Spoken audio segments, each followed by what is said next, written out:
beloved, Boss Mike, Cervera.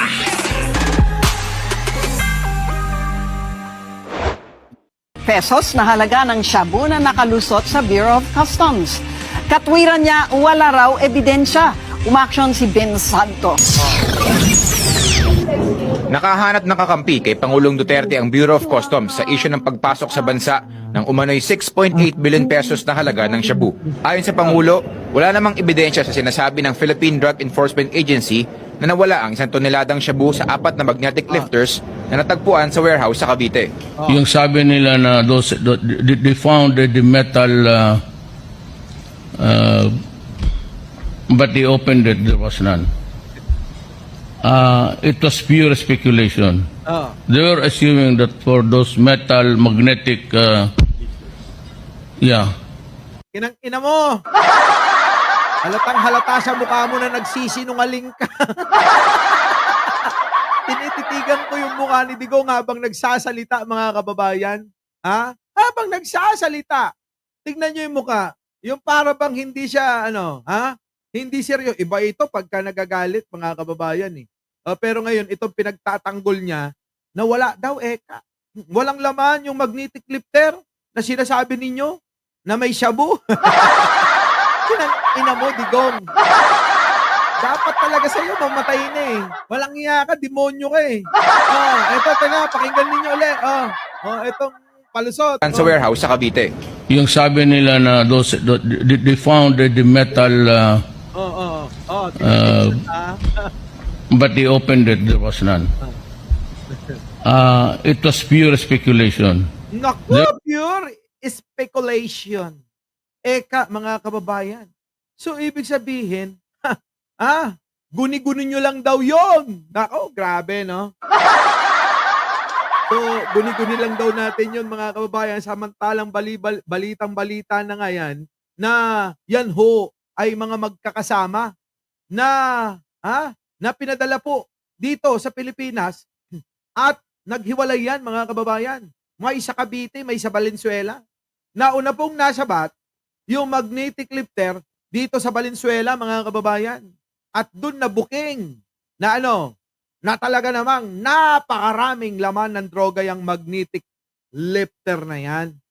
Tapos, nung pupuntahan na yung kasama dyan sa Cavite, ito mga kasamang magnetic lifter na to, to the rescue na. Etong si Digong, mga kababayan. Hindi ba kayo magtataka niyan? Diba, mga kababayan ko? Hindi ba kayo magtataka? Tuloy. You're assuming that for those metal magnetic contained, so the borehole, there was nothing there. One eternity Wala daw. Eto na. Wala daw laman. Wala. later. Nitong Martes, 4.3 billion pesos ng shabu shipment ang nasabat ng PIDEA. Nakalagay sa 2 magnetic lifter. At tama ang hinala noon ng PIDEA na may iba pang nailabas na shabu shipment mula sa Manila International Container Terminal. Kita nyo? Tanggap na ang mga taga Bureau of Customs ay magpapalusot ng droga. Ipinakita ng dating hepe ng Bureau of Customs X-ray Inspection Project o XIP sa ABS-CBN ang kuha ng X-ray images ng dumaan sa BOC ang 4 na magnetic lifter noong July 14. Halos isang buwan nang lumipas bago ito nadiskubre ng PIDEA sa isang warehouse sa GMA Cavite na pinaghihinala ang pinaglagyan ng naipuslit na tone-toneladang shabu. Kita nyo, mga kababayan, hindi pa ba yan sapat na ebidensya na si Digong ay siyang talagang utak ng droga sa Pilipinas? Mga kababayan ko, yung sinabi niyang galit siya sa droga kung hindi sa kanya galing yan, mga kababayan. Diba? Siyempre, apektado yung negosyo niya. Yung kita niya, mga kababayan, imbis na triple, doble na lang. Kaya galit na galit yung si Digong. Kita nyo, no? Matindi, no? Tuloy. Para kay Mangawang, malinaw na may lamang droga ang mga magnetic lifter. Dogs don't lie. X-ray machines do not lie. Siyempre, X-ray machine na yan. Magsisinungaling ba yan, mga kababayan? Dinaan po, mga kababayan, sa X-ray machine nakita may laman yung magnetic lifter. Bakit?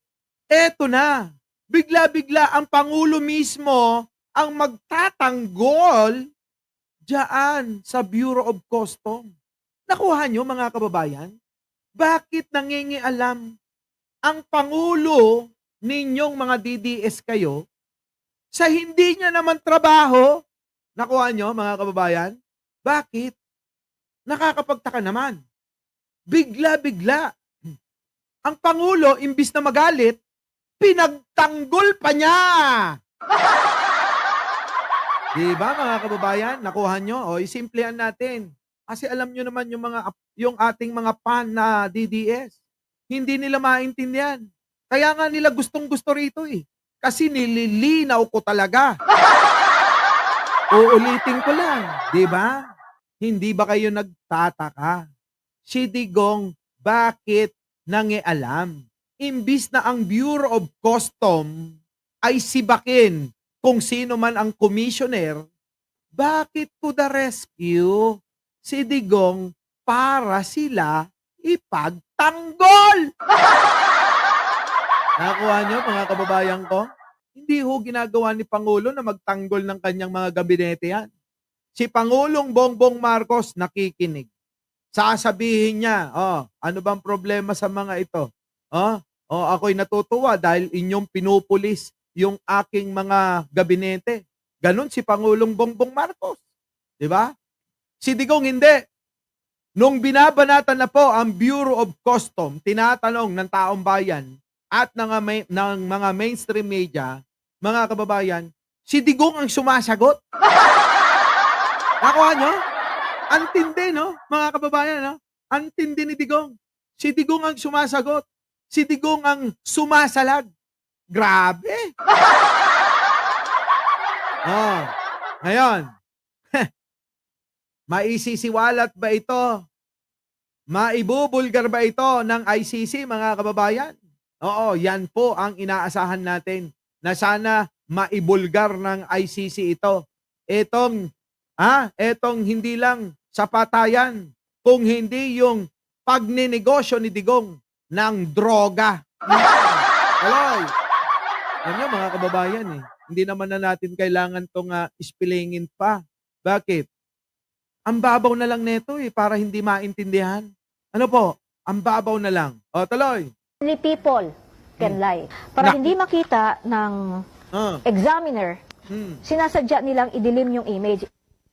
Paliwanag ni Mangawang, high-tech naman at walang diferensya ang mga x-ray ng BOC, kung kaya't hindi totoo na hindi nito kaya madetect ang nasa loob ng magnetic lifters. What the Bureau of Punong-puno, mga kababayan. Kitang-kita eh. Punong-puno eh. Customs officials is doing is they are covering up for the crime. Pero Naku, covering up for the crime. Si Digong yun. Pati yung Bureau of Customs. Yung Bureau of Customs, halos hindi na paniwalaan. Kung inyong matatandaan, mga kababayan, hindi po ba sinibak yan? Sino yan? Yung isang membro ng Magdalo dati? Di ba? Tuloy. Tiga ng BOC na wala talagang laman ng mga magnetic lifter. Naku, nanindigan daw. That person who examined it stands by that statement na wala siyang laman. Nako. No? And may credibility ba yung tao na yon to say that? Yes, dahil nag-training naman yon. Dagdag pa ni Austria, Yun yung palusot, mga kababayan. Oo. Salita-salita na lang, ano? may SOP pagdating sa pag-x-ray ng mga dumarating na container. Kung hindi mo wala kang intelligence na natanggap, hindi mo rin gagawin yun na bubuksan mo yun, babaklasin mo yun kung wala ka namang pagbabasihang intelligence, di ba? Kung hindi sila nakaka-receive ng intelligence report, it's the problem of Bureau of Customs. Why? Bakit hindi naman sinabi ni Guban sa kanila? Una nang inilabas ni Pangulong Duterte ang Intel report hinggil sa makatiwalian ni dating intelligence officer Jimmy Guban sa BOC. Eto na, mga kababayan, eto na yung binaliktad. Eto na ho yung binaliktad, etong saksi, mga kababayan. Yan ang problema. Kapag kumontra ka kay Digong, sigurado, ikaw ang mapapasama. Ano po, no? Matindi, no? Antindi nito. Sige, tuloy. Matapos ang insidente ng magnetic lifters, napag-alaman ng ABS-CBN na biglang nagpalabas ng memorandum ang hepe ng Customs XIP na naguutos na dapat itag na for verification at physical examination ang anumang dadaan na metal cargos, lifters at cylinders sa BOC. Sinabi ni Mangawang na pwedeng managot si Customs Chief Isidro La Peña dahil sa command responsibility. Pero sabi ng palasyo, nananatili pa rin ang tiwala ni Pangulong Duterte sa pamumuno ni La Peña. Sa isang pahayag, iginiit naman ni Customs Commissioner La Peña na wala silang tinago na X-ray image sa mga oversight committee. Sabi niya, patuloy rin ang internal cleansing at lifestyle check sa lahat ng tauhan ng BOC. Angel Mo. Salita na lang yun, mga kababayan. Pero mga kababayan, may nagbuko eh.